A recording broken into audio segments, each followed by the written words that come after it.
Bismillahirrahmanirrahim. Assalamualaikum warahmatullahi wabarakatuh. Hai teman-teman kelas 2, apa kabarnya? Semoga teman-teman dalam keadaan sehat dan tetap bersemangat dalam menuntut ilmu. Berjumpa kembali di sentra Imtak bersama Bapak Miftahul Huda. Nah, teman-teman, sebelum memulai kegiatan jangan lupa untuk membaca doa terlebih dahulu. Baik, teman-teman, hari ini kita akan membahas masih berkaitan dengan ekosistem, namun dengan pembahasan yang berbeda, yakni ekosistem terumbu karang dan ekosistem zona litoral. Baik, pertama kita akan membahas tentang ekosistem terumbu karang. Nah, apa sih ekosistem terumbu karang? Teman-teman bisa melihat dari gambar yang Bapak tampilkan. Nah, inilah gambaran tentang ekosistem terumbu karang. Terumbu karang adanya di lautan ya, teman-teman. Nah, apa sih ekosistem terumbu karang itu? Ekosistem terumbu karang adalah segala komponen yang ada di daerah terumbu karang, baik itu berupa makhluk hidup ataupun benda mati yang keberadaannya saling mempengaruhi dan saling terikat.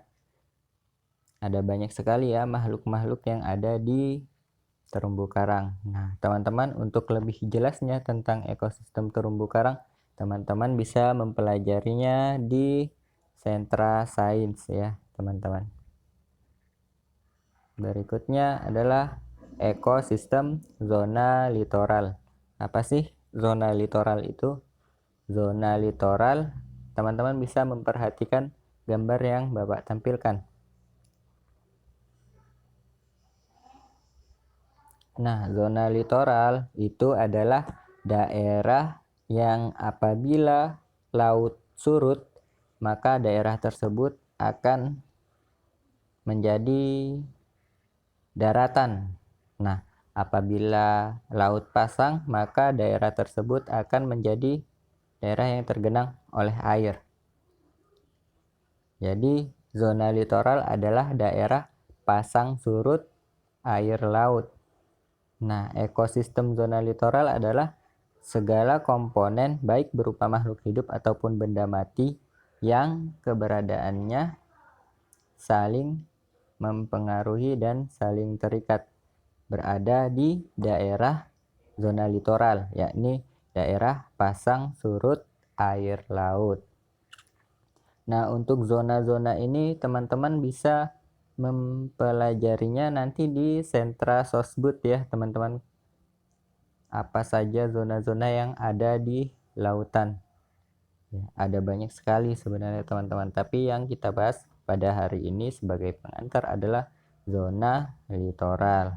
Nah, untuk lebih jelasnya nanti teman-teman bisa menanyakan di sentra sosbud dan juga di sentra sains, begitu ya teman-teman, tentang zona yang ada di lautan. Nah, pada hari ini di sentra Imtak, Bapak akan membahas tentang manfaat dari lautan yang ada di dalam Al-Quran.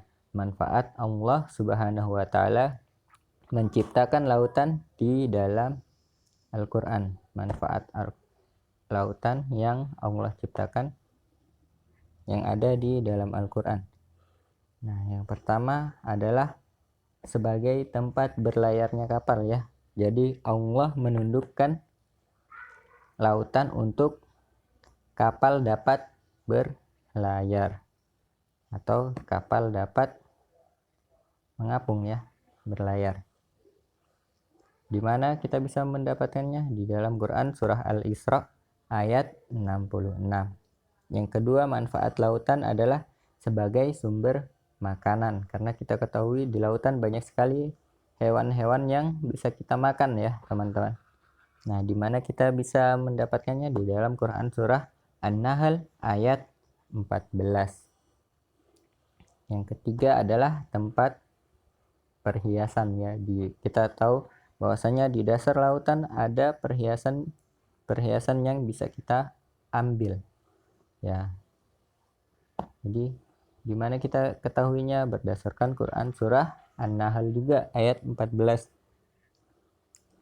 Nah, yang terakhir adalah sebagai bukti kebesaran Allah Subhanahu wa taala. Ini di dalam Quran surah Ar-Rahman ayat 19 sampai 22. Nah, inilah beberapa manfaat yang Allah berikan untuk manusia dari diciptakannya lautan. Nah, teman-teman, Bapak akan menambahkan kembali kosakata bahasa Arab kita hari ini. Yang kita bahas adalah tentang keluarga, anggota keluarga. Yang pertama ada al-ab, artinya bapak. Al-ab artinya bapak. Al-abu artinya bapak. Bapak, ayah, ya sama aja. Jadi al-ab artinya bapak. Yang kedua al-ummu artinya ibu. Al-ummu artinya ibu. Al-ummu ibu. Yang ketiga al-jaddu artinya kakek. Al-jaddu artinya kakek.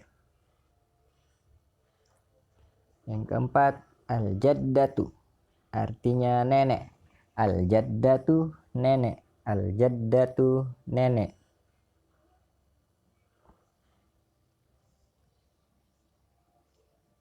Yang kelima akhun artinya saudara laki-laki. Akhun artinya saudara laki-laki.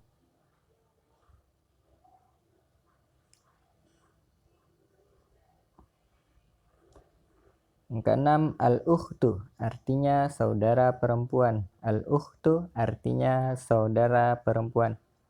Nah, teman-teman, inilah kosakata bahasa Arab kita tentang keluarga atau tentang anggota keluarga. Silahkan teman-teman menghafalkannya dan mengingat-ingatnya. Nah, demikianlah pembahasan kita hari ini di sentra Imtak. Semoga teman-teman mendapatkan hikmah dari apa yang Bapak sampaikan. Terima kasih sudah mendengarkan dengan baik penyampaian yang Bapak sampaikan. Bapak akhiri, wassalamualaikum warahmatullahi wabarakatuh.